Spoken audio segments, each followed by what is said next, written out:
नमस्कार, news India देख रहे हैं आप। देवभूमि की तमाम खबरों के साथ मैं हूं आपके साथ पूजा मोहन पांडे। बुलेटिन की शुरुआत करेंगे बड़ी और अहम जानकारी के साथ। बड़ी खबर सामने आ रही है देहरादून से। सीएम धामी आज दिल्ली के लिए रवाना होने वाले हैं। 3 दिवसीय दिल्ली दौरे पर रहेंगे सीएम पुष्कर सिंह धामी। 27 मई को नीति आयोग की बैठक में शामिल होंगे। बड़ी खबर बता रहे हैं आपको, नए संसद भवन के उद्घाटन कार्यक्रम में भी सीएम शामिल होने वाले हैं। सीएम धामी कई केंद्रीय नेताओं से भी मुलाकात कर सकते हैं। आज से अगले 3 दिनों तक उत्तराखंड के मुख्यमंत्री पुष्कर सिंह धामी दिल्ली दौरे पर रहेंगे। इस दौरान सीएम धामी नीति आयोग की बैठक और संसद के नए भवन के उद्घाटन कार्यक्रम में शरीक होंगे। आपको बता दें, सीएम धामी आज दिल्ली पहुंच जाएंगे और कल राजधानी में होने वाली नीति आयोग की अहम बैठक में हिस्सा लेंगे। तो वहीं 28 मई को देश की संसद की नई बिल्डिंग का उद्घाटन कार्यक्रम है, जिसमें उत्तराखंड के मुख्यमंत्री पुष्कर सिंह धामी शिरकत करने वाले हैं। तो वहीं कांग्रेस समेत 19 से ज्यादा राजनीतिक दल हैं जो कि संसद भवन के उद्घाटन समारोह से दूरी बनाए हुए हैं। सीएम धामी ने कहा, आने वाले समय में देश कांग्रेस और उनके सहयोगियों का बहिष्कार करके उन्हें करारा जवाब देगी।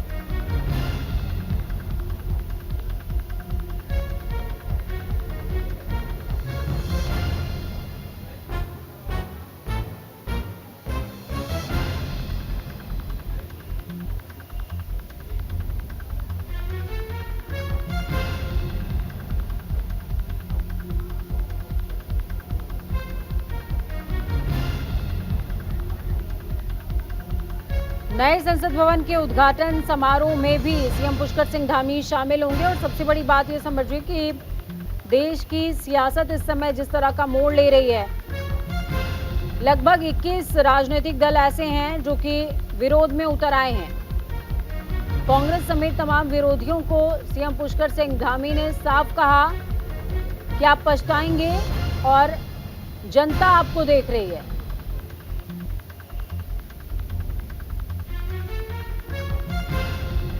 जनता कांग्रेस समेत तमाम विपक्षियों को 24 में जवाब देगी और बाहर का रास्ता दिखा देगी। ये सीएम पुष्कर सिंह धामी ने कहा है। 3 दिवसीय दिल्ली दौरा, और जब भी सीएम पुष्कर सिंह धामी दिल्ली जाते हैं तो देवभूमि के लिए अक्सर कई सौगात लेकर आते हैं, लेकिन इस बार उनका शेड्यूल बहुत ज्यादा टाइट रहने वाला है क्योंकि कल नीति आयोग की बैठक भी है। नीति आयोग की बैठक में भी सीएम खुद शामिल होंगे।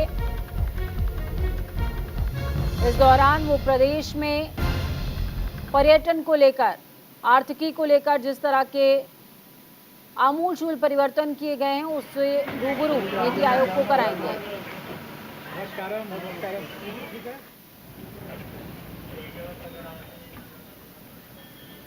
नए संसद भवन के उद्घाटन कार्यक्रम में भी सीएम पुष्कर सिंह धामी शामिल होने वाले हैं।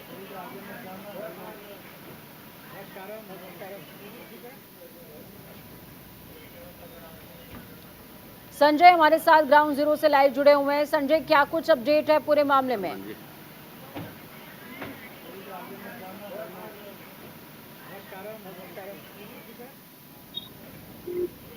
संजय, आप तक मेरी आवाज पहुंच पा रही है?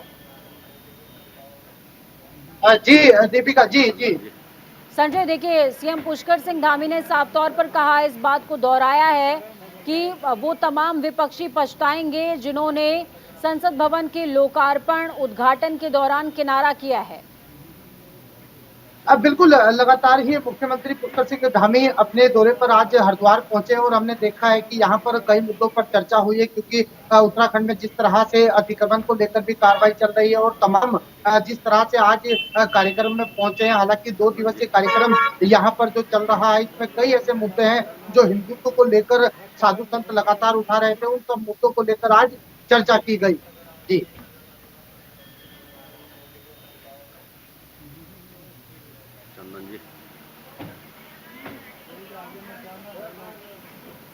तो वहीं हरिद्वार से बड़ी खबर, अहम जानकारी तमाम दर्शकों को देंगे। हरिद्वार से बड़ी खबर सामने आ रही है। सीएम पुष्कर सिंह धामी हरिद्वार पहुंच गए। श्री कृष्ण निवास आश्रम पहुंचे हैं सीएम पुष्कर सिंह धामी। सीएम धामी विश्व हिंदू परिषद की बैठक में शामिल हुए हैं। कनखल के श्री कृष्ण निवास आश्रम में अहम बैठक चल रही है। विश्व हिंदू परिषद की 2 दिवसीय बैठक का आज दूसरा दिन है। बैठक में हिंदुत्व और राष्ट्र से जुड़े कई अहम विषयों पर मंथन चल रहा है। मुख्यमंत्री ने साधु संतों का फूल माला से स्वागत किया है।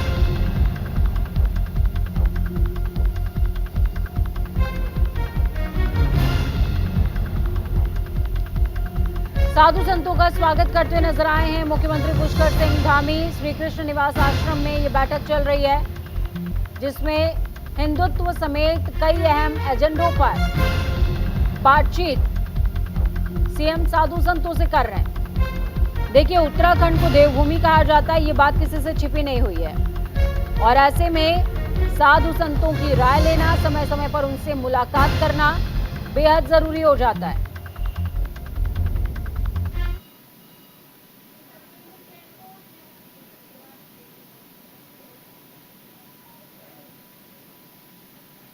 आज हमारा जो सनातन हमारा जो चल रहा है या उस संस्कृति आगे बढ़ रही है, उसमें उनका बहुत बड़ा योगदान है।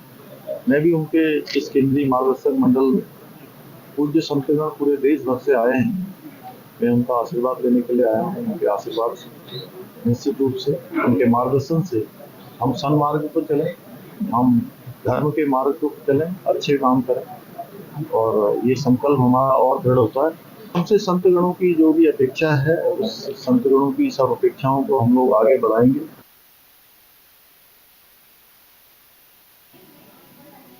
तो सीएम पुष्कर सिंह धामी को सुन रहे थे आप। उन्होंने साफ तौर पर कहा कि संतगणों की जो भी मंशा है उसको प्रारूप देकर आगे बढ़ाया जाएगा। संजय हमारे साथ लगातार हरिद्वार से जुड़े हुए हैं। हरिद्वार का ये मुख्यमंत्री का दौरा संजय बेहद खास हो जाता है ऐसे क्षणों में, जबकि उनका कुछ दिनों के बाद, माफ कीजिएगा, कुछ क्षणों के बाद दिल्ली दौरा भी होने वाला है। ऐसे में हिंदुत्व के एजेंडे पर साधु संतों से बात करते नजर आए हैं सीएम। देखिए पूजा, निश्चित तौर पर मुख्यमंत्री पुष्कर सिंह धामी लगातार ही साधु संतों से मुलाकात करते हैं, और आज जिस तरह से मुख्यमंत्री पुष्कर सिंह धामी हरिद्वार पहुंचे हैं, हालांकि इनका दौरा कई मायनों में अहम माना जा रहा है, क्योंकि हम देखते हैं कि जब जब हरिद्वार आते हैं संतों से मुलाकात करते हैं और उनका आशीर्वाद लेते हैं। जिस तरह से हमने देखा है कि संतों से तमाम वायदे किए थे, हिंदुत्व की रक्षा के लिए तमाम जो साधु संत प्रयास कर रहे हैं, ऐसे में विश्व हिंदू परिषद की केंद्रीय मार्गदर्शक की 2 दिवसीय बैठक हरिद्वार में चल रही है, जिसमें देश के कोने कोने से सैकड़ों साधु हरिद्वार पहुंच रहे हैं। लगातार ही हिंदुत्व के जुड़े मुद्दों पर चर्चा हो रही है। हालांकि इतना ही नहीं, मुख्यमंत्री पुष्कर सिंह धामी ने साफ कर दिया है कि जिस तरह से उत्तराखंड में अवैध मजारों पर कार्रवाई चल रही है, वो लगातार चलती रहेगी, क्योंकि लगातार जो विपक्षी है वो सरकार को घेरने का भी काम कर रहे हैं, लेकिन अतिक्रमण करने वालों के खिलाफ बड़ी कार्रवाई की जा रही है। ऐसे में साधु संतों ने कहा है कि लैंड जिहाद हो, लव जिहाद हो, या फिर अन्य कोई मुद्दा हो हिंदू से जुड़ा हुआ, उन सभी मुद्दों को लेकर सरकार लगातार कार्य कर रही है। और हमने देखा है कि मुख्यमंत्री पुष्कर सिंह धामी ने भी साफ कर दिया है कि अगर हिंदुत्व की रक्षा के लिए कोई भी मुद्दा ऐसा होगा, इसे लगातार किया जाएगा। पूजा। संजय, इस दौरान 2 अहम बिंदु, लैंड जिहाद और लव जिहाद का जिक्र लगातार हो रहा है, लेकिन क्या ऐसे अन्य बिंदु भी हैं जिन पर तमाम दर्शकों का ध्यान आकर्षित करना जरूरी है, जो इस मीटिंग में डिस्कस हुए हों? देखिए, लव जिहाद, लैंड जिहाद और समलैंगिक, जिस तरह से तमाम जो साधु संत है वो इन मुद्दों को लेकर चर्चा कर रहे थे। हालांकि 2 दिवसीय बैठक का समापन भी है, जिसमें मुख्यमंत्री पुष्कर सिंह धामी शामिल हुए हैं, और उनका यही कहना है कि जिस तरह साधु संतों को अपेक्षा सरकार से है, उनके वादों पर खरा उतरने का उत्तराखंड सरकार काम करेगी। हालांकि इसके साथ साथ ही उन्होंने कहा है कि अतिक्रमण को लेकर भी आगे जो अभियान है वो निरंतर जारी रहेगा। पूजा। बिल्कुल संजय, आप हमारे साथ बने रहिए, और भी खबरों पर आपकी जरूरत होगी। उत्तराखंड के नरेंद्र नगर का जिक्र करेंगे, जहां पर G20 की बैठक हो रही है, जहां बैठक में सम्मिलित होने आए कई देशों के डेलीगेट्स को गाला डिनर के दौरान उत्तराखंड की आध्यात्मिकता, तीर्थाटन और स्थानीय संस्कृति विरासत पर आधारित प्रस्तुतिकरण दी गई। आपको बता दें कि सांस्कृतिक संध्या की शुरुआत राष्ट्रगान, डेलीगेट्स और मुख्य अतिथियों के स्वागत और दीप प्रज्वलन के साथ हुआ। तो वहीं योग, गंगा आरती दर्शन, 4 धाम तीर्थ यात्रा, महासु देवता वंदना और स्थानीय देवी देवताओं की देवी डोलियों का प्रस्तुतिकरण दिया गया। इस अवसर पर राज्यपाल लेफ्टिनेंट जनरल गुरमीत सिंह, मुख्यमंत्री पुष्कर सिंह धामी, केंद्रीय राज्य मंत्री मीनाक्षी लेखी और अजय भट्ट, उत्तराखंड विधानसभा अध्यक्ष ऋतु खंडूरी, पूर्व मुख्यमंत्री विजय बहुगुणा समेत कई कैबिनेट मंत्री भी मौजूद रहे हैं।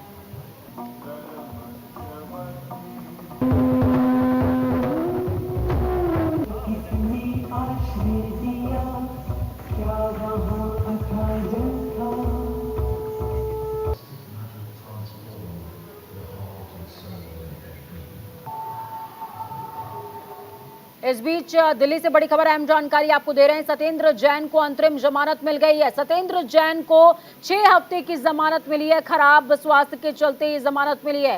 गवाह से नहीं मिलेंगे सत्येंद्र जैन। सुप्रीम कोर्ट ने कहा है कि गवाह से मुलाकात नहीं होनी चाहिए। 6 हफ्ते की जमानत, खराब स्वास्थ्य के चलते जमानत दी गई है, लेकिन शर्त है कि गवाह से मुलाकात नहीं होगी सत्येंद्र जैन की। तो बड़ी खबर है, हम जानकारी आपको दे रहे हैं। दिल्ली से बड़ी खबर है, सत्येंद्र जैन का मुद्दा जिस तरीके से कल उनकी तबीयत नासाज हुई, उसके बाद हाईलाइट हुआ।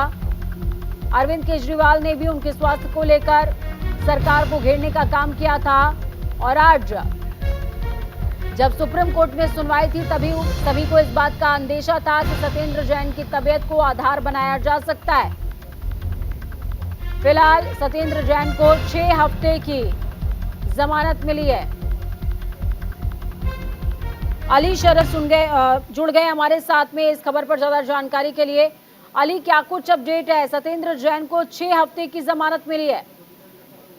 देखिए, बिल्कुल पूजा, आपको बताते हैं सत्येंद्र जैन तो जो मनी लॉन्ड्रिंग मामले में एक लंबे समय से जेल में हैं, उन्हें आज कोर्ट ने मेडिकल कंडीशन के आधार पर 6 हफ्ते की जमानत दी है। यानी कि जो उनके अधिवक्ता हैं, उन्होंने कोर्ट में ये हलफनामा दाखिल किया था कि 15 किलो वेट कम हो गया है। सत्येंद्र जैन बेहद जो है इस टाइम परेशान है और उनकी स्वास्थ्य ठीक नहीं है, जिसके आधार पर अब कोर्ट ने जमानत दी है। इस दौरान जब बहस चल रही थी तो ईडी के जो अधिवक्ता, उन्होंने अपना हलफनामा जब कोर्ट में पेश किया तो ये कहा था कि हर बार मेडिकल कंडीशन दिखाते हैं सत्येंद्र जैन और इन्हें जमानत न दी जाए, क्योंकि पूरे मनी लॉन्ड्रिंग मामले में मुख्य आरोपी सत्येंद्र जैन ही हैं। हालांकि पूरा दलील सुनने के बाद कोर्ट ने 6 हफ्ते की जमानत दे दी है। पूजा अली, लेकिन यहाँ पर कंडीशन सुप्रीम कोर्ट की तरफ से लगाई गई है कि वो गवाह से मुलाकात नहीं करेंगे, तो ये कैसे फुलफिल होगा? देखिए, जो अधिवक्ता ने एप्लीकेशन लगाई है कोर्ट में, उसके आधार पर जमानत मिली और उसमें यही कहा गया कि वो अपना बेहतर उपचार कराएंगे, स्वास्थ्य किसी बढ़िया मेडिकल में, और इसी के लिए उन्हें ये जमानत मिली है। हालांकि इस पूरे दौरान जो कहा गया है कि यही जिक्र निकल के आया था कि वो मेडिकल कंडीशन पे उनको जमानत दी गई है और वो किसी हॉस्पिटल में एडमिट ही रहेंगे अपना बेहतर उपचार के लिए। इस दौरान किसी से मुलाकात उन्हें नहीं करने दी जाएगी। चलिए, बहुत शुक्रिया अली हमारे साथ जुड़ने के लिए, अहम जानकारी ग्राउंड जीरो से साझा करने के लिए। ताज़ा अपडेट्स पर लगातार नजर बनाए रखिए। इस बीच उत्तराखंड की खबरों पर वापसी करेंगे। हरिद्वार से बड़ी खबर सामने आ रही है। हुक्का बार को लेकर आबकारी विभाग सख्त हो गया है। हुक्का बार चलाने पर सख्ती से कार्रवाई अमल में लाई जाएगी। जिले में किसी को भी हुक्का बार चलाने की परमिशन नहीं होगी। आदेश की पालना नहीं होने पर लाइसेंस निरस्त हो जाएगा। हुक्का बार चलाने की शिकायत पर जल्द ही कार्रवाई अमल में लाई जाएगी। हुक्का बार के खिलाफ आबकारी विभाग अभियान भी चलाएगा।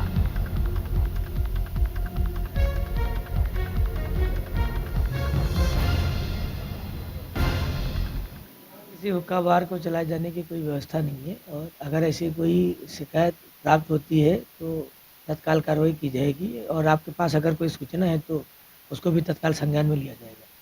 ये तो प्रकरण जिलाधिकारी महोदय को प्रेषित कर दिया जाए। जैसे हुक्का बार कोई चला नहीं सकता है, और हुक्का बार चलाने की कोई व्यवस्था नहीं है। बार में सिर्फ मदिरा परोसने का प्रावधान है, वो भी केवल बालिग लोगों को और 21 वर्ष से अधिक लोगों को, और इस तरह की व्यवस्थाएं हैं। और इस तरह का कोई चीज़ वो नशे की चीज़ें नहीं कर सकती। संजय जुड़े हुए हैं हमारे साथ लगातार इस खबर पर भी। संजय, क्या कुछ अपडेट है? हुक्का बार को लेकर के प्रशासन सख्त है। साफ तौर पर कहा गया कि अगर बिना परमिशन के हुक्का बार चलाया गया या हुक्का बार चलाया गया तो परमिशन रद्द। देखिए पूजा, लगातार ही आबकारी विभाग एक बार फिर एक्शन में नजर आ रहा है। बीते दिनों से लगातार आबकारी विभाग को सूचना मिल रही थी कि जो बियर बार है, यानी जो शराब परोसने के लिए बार को लाइसेंस दिया गया है, उसके आड़ में कहीं ना कहीं हुक्का बार चलाए जा रहे हैं। जिसको लेकर आबकारी जो अधिकारी हैं प्रभाशंकर मिश्रा, उन्होंने साफ कर दिया है कि अगर बियर बार की आड़ में कोई हुक्का बार चलाता है तो उसका बियर बार का लाइसेंस निरस्त कर दिया जाएगा। यानी एक विशेष अभियान चलाने की तैयारी आबकारी विभाग कर रहा है। अगर कोई हुक्का बार चलाता है तो उसके खिलाफ बड़ी कार्रवाई हरिद्वार में की जाएगी। पूजा, बिल्कुल, बहुत शुक्रिया संजय हमारे साथ जुड़ने के लिए, अहम जानकारी ग्राउंड जीरो से साझा करने के लिए। तो हरिद्वार से बड़ी खबर, अहम जानकारी दे रहे हैं आपको। राजस्व वसूली को लेकर बैठक हुई है, जिलाधिकारी ने ये बैठक करी है। बैठक की अध्यक्षता जिलाधिकारी करते नजर आए हैं। डीएम धीराज सिंह ने उप जिलाधिकारियों को निर्देश भी इस दौरान दिए हैं। राजस्व वसूली के लिए समय समय पर छापेमार कार्रवाई अमल में लाई जाए, ये वो कहते नजर आए हैं। राजस्व वसूली के लिए नियमित चेकिंग होनी चाहिए। हरिद्वार के जिलाधिकारी धीराज सिंह गर्ब्याल ने राजस्व वसूली को लेकर बैठक करी है, जहां सभी उप जिलाधिकारियों को निर्देश देते हुए कहा गया कि राजस्व वसूली के लिए समय समय पर छापेमारी की कार्रवाई की जाए। वहीं महीने में एक बार संबंधित संस्थानों का मौका मुआयना किया जाए ताकि राजस्व की वसूली 100% हो सके। राजस्व की प्राप्ति के लिए नियमित चेकिंग भी होनी चाहिए। वहीं जो आरसी काटी जाए उन आरसी का 2 दिनों में मिलान करके विवरण तैयार रखा जाए। तो धीराज सिंह ने अभी हाल ही में जो चार्ज है हरिद्वार का संभाला है, जिसके बाद वो एक्शन मोड में नजर आ रहे हैं। संजय जुड़े हुए हैं हमारे साथ में। संजय, धीराज सिंह गर्ब्याल जैसे ही चार्ज संभालते हैं वैसे ही वो एक्शन मोड में नजर आते हैं और वैसे ही कार्यशैली एक बार फिर से उनकी नजर आ रही है। अधिकारियों को निर्देश दिया है कि कर वसूली में ढिलाई नहीं आनी चाहिए। देखिए पूजा, धीराज सिंह गर्ब्याल मुख्यमंत्री पुष्कर सिंह धामी के विश्वसनीय अधिकारियों में से एक है। यही वजह है कि वो अपने काम के हिसाब से चार्ज लेते हैं। हालांकि अभी कुछ दिनों पहले धीराज सिंह गर्ब्याल ने हरिद्वार का चार्ज संभाला, उसके बाद से ही धीराज सिंह गर्ब्याल एक्शन में नजर आ रहे हैं। यानी उन्होंने एक बैठक बुलाई और बैठक में सभी अधिकारियों के साथ बैठक पर चर्चा की है, क्योंकि राजस्व को लेकर एक बड़ी बैठक की है और बैठक में सभी अधिकारियों को दिशा निर्देश दिए कि अपने अपने विभाग को लेकर कहीं ना कहीं छापेमारी करे, जिससे राजस्व की वसूली हो सके। हालांकि खनन विभाग हो या फिर यूपीसीएल हो या फिर अन्य कोई विभाग हो, सभी विभागों को निर्देश किया है कि अगर कोई अवैध कार्य करता है या फिर नियमों को ताक पर रखकर किसी भी विभाग में कोई कार्य हो रहा है तो कहीं ना कहीं उसके खिलाफ बड़ी कार्रवाई की जानी चाहिए। पूजा, बहुत शुक्रिया संजय हमारे साथ जुड़ने के लिए, अहम जानकारी साझा करने के लिए। उत्तराखंड बोर्ड का रिजल्ट जारी हो गया है, तो वहीं परीक्षा फल में बेरीनाग और गंगोली हाट क्षेत्र के स्कूलों ने मेरिट में जगह बनाई है। जेबीएस गंगोली हाट के 10वीं कक्षा की छात्रा दिया पंत ने मेरिट में 14वीं रैंक और हिमांशु राठौर ने 22वीं और भगवान सिंह ने 25वीं रैंक हासिल की है। आपको बता दें कि रैंक हासिल करने वाले तीनों विद्यार्थियों ने बेरीनाग से शिक्षा ग्रहण की। तो वहीं 14वीं रैंक हासिल करने वाली छात्रा दिया पंत ने बताया कि बिना ट्यूशन से पढ़ाई करके एनडीए में लेफ्टिनेंट बनना चाहती हैं। मैंने अपनी शिक्षा आर्यन्स एकेडमी से प्राप्त की। मैं वहाँ 6th क्लास से पढ़ती आ रही हूँ। 5th से मैं पहले कहीं दूसरे स्कूल में पढ़ती थी और मेरी 10th में 96.2% बनी है और मेरा मेरिट लिस्ट में 14वां रैंक पे मेरा स्थान है। और इसका श्रेय मेरे मम्मी पापा, मेरे सभी बड़े बुजुर्गों और मेरे विद्यालयों में जितने भी टीचर हैं उनको जाता है। राजधानी से बड़ी खबर, अहम जानकारी आपको दे रहे हैं। नदियों झीलों के किनारे अतिक्रमण खत्म हो जाएगा। उत्तराखंड में नदियों के किनारे विशेष अभियान चलाया जाएगा। 1 जून से 15 जून के बीच कार्रवाई अमल में लाई जाएगी। 26 नदियों को किया गया है चिन्हित। सभी प्रभागीय वन अधिकारियों को निर्देश जारी किए गए हैं।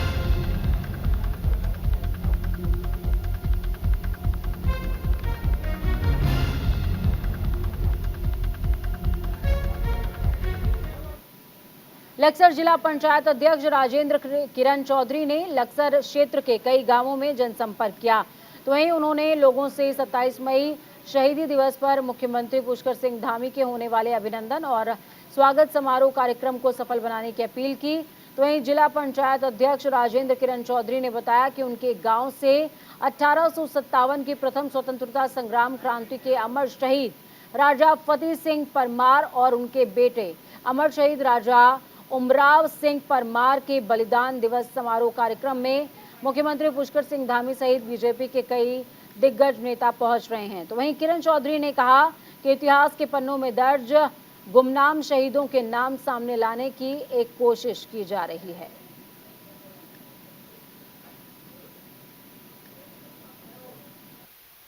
जो मेरे गांव के शहीद हुए हैं, राजा उमराव सिंह, राजा फतेह सिंह, और 27 मई को उनका शहीदी दिवस है।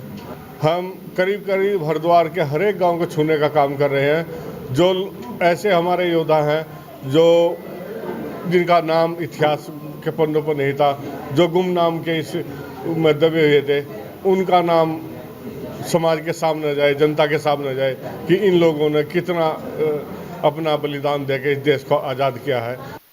अध्यक्ष जी की पूरी टीम इस कार्यक्रम को सफल बनाने के लिए लगी हुई है।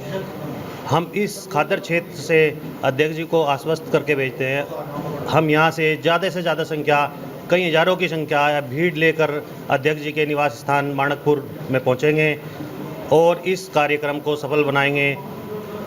कम से कम 20,000 30,000 की संख्या माणकपुर में पहुँचेगी उस दिन। बड़ी खबर दे रहे हैं आपको हेमकुंड साहिब यात्रा को लेकर बड़ी खबर है। उत्तराखंड पुलिस ने हेमकुंड साहिब यात्रा रोक दी है। भारी बारिश और बर्फबारी के चलते ये फैसला लिया गया है। श्रद्धालुओं की सुरक्षा को लेकर यात्रा कुछ समय के लिए बाधित। उत्तराखंड पुलिस ने सोशल मीडिया पर पोस्ट भी साझा की है। उत्तराखंड में एक बार फिर से मौसम ने करवट ली। मौसम विभाग ने पहले ही पहाड़ी इलाकों में बारिश और बर्फबारी का अलर्ट जारी किया था, तो वहीं पहाड़ी इलाकों में भारी बारिश और बर्फबारी जारी है। 20 मई से शुरू सिखों के पवित्र धर्म स्थल श्री हेमकुंड साहिब की भी यात्रा शुरू हो गई है, लेकिन मौसम के हालातों को देखते हुए यात्रियों की सुरक्षा के लिए यात्रा को रोक दिया गया। हेमकुंड साहिब उत्तराखंड के चमोली जिले में करीबन 15,225 फीट की ऊंचाई पर मौजूद है। इन क्षेत्रों में पिछले 10 दिनों से रुक रुक कर बारिश और बर्फबारी हो रही है।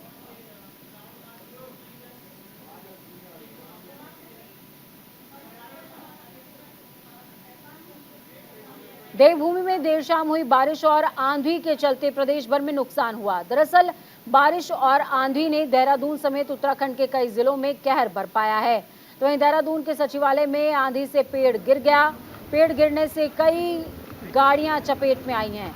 वहीं उत्तरकाशी के जिले बड़कोट में एक बड़ा हादसा पेश आया, जहां एक विशाल पेड़ होटल पर गिर गया, जिसकी चपेट में आने से एक महिला की मौके पर ही मौत हो गई है।